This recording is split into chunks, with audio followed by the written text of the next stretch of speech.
যেন সেউজীকৰণ কৰি লওঁ, চাৰিওফালে গছ গছনিৰে ভৰাই পেলাওঁ, সেয়াই আমাৰ উদ্দেশ্য। তেজপুৰবাসীৰ সদায় উদ্দেশ্য সেউজীয়া, আৰু এই সেউজীয়াৰ আঁৰত আছে নেপথ্যটো সেউজীয়া। গছ গছনি, বতাহ, পশু, চৰাই চিৰিকটিৰ শিলখিলনি, এনে নৈসৰ্গিক আৰু বিনন্দীয়া তেজপুৰ। সংকল্প আছে ন আমাৰ? আছে। এই আমাৰ সংকল্প আছে। আমাৰ সংকল্প হ'ল আমি সেউজীয়া এখন তেজপুৰৰ পৰা সমগ্ৰ পৃথিৱীতে বাৰ্তা প্ৰেৰণ কৰিব পাৰোঁ। যোৱা বছৰে লগোৱা এয়া গছ কিমান পুলি হ'ল, ডাঙৰ হৈছে। এয়া যোৱা বছৰ আমি লগাইছিলোঁ, আজি ইমানখিনি সেউজীয়া হৈ গৈছে। টকলা পাহাৰ বুলি কয়, এতিয়া টকলা পাহাৰ নহয় আৰু, চাৰিওফালে চেগুন গছৰ পুলি। এইখন টকলা পাহাৰ। ইয়াৰ এই ৰঙা মাটিৰ যি সৌন্দৰ্য দেখিছে আপোনালোকে, সেয়া টকলা পাহাৰ। আৰু ইয়াৰ পাৰে পাৰে যিবোৰ সেউজীয়া হৈছে মই দেখিছোঁ, সমগ্ৰ ঐক্যমঞ্চৰ এই সদস্য যে আমি বাঁহ গছৰ পুলিও লগাইছোঁ, আম গছৰ বিভিন্ন জাতৰ প্ৰজাতিৰ আম গছ লগাইছোঁ, যাতে চৰাই চিৰিকটি সকলো বনৰীয়া জীৱ জন্তুৱে আহি পেলাই পিছলৈ খাব পাৰে। তেনেকৈ আমি লগাইছোঁ। আজি ভালেখিনি মানুহ আমি গোট খাইছোঁ। আৰু অলপ আগতে আমি বন্যহস্তী দেখিছোঁ, বনৰীয়া হাতী। খুব ভাল লাগিছে, সেই তাৰ বাবে আৰু বেছি ভাল লাগিছে। খুব শান্ত এটা জীৱ। বনাঞ্চলৰ প্ৰয়োজনীয়তা আছে জীৱকুলৰ বাবে। বনাঞ্চলত জীৱকুল থাকিলেহে মানৱ সম্পদ জীয়াই থাকিব। ধন্যবাদ।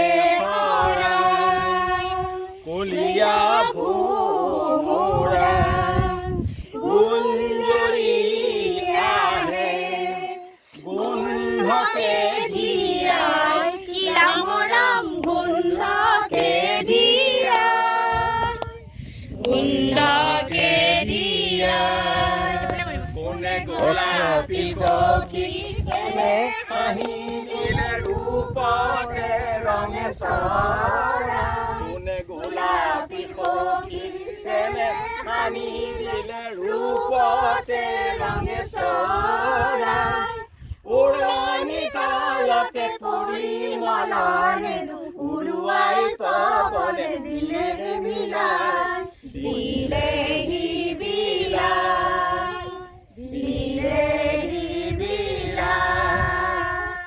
গছে গছে পাতি দিলে ফুলৰে শৰাই, মৰম ফুলৰে শৰাই, ফুলৰে শৰাই, ফুলৰে শৰাই, ফুলৰে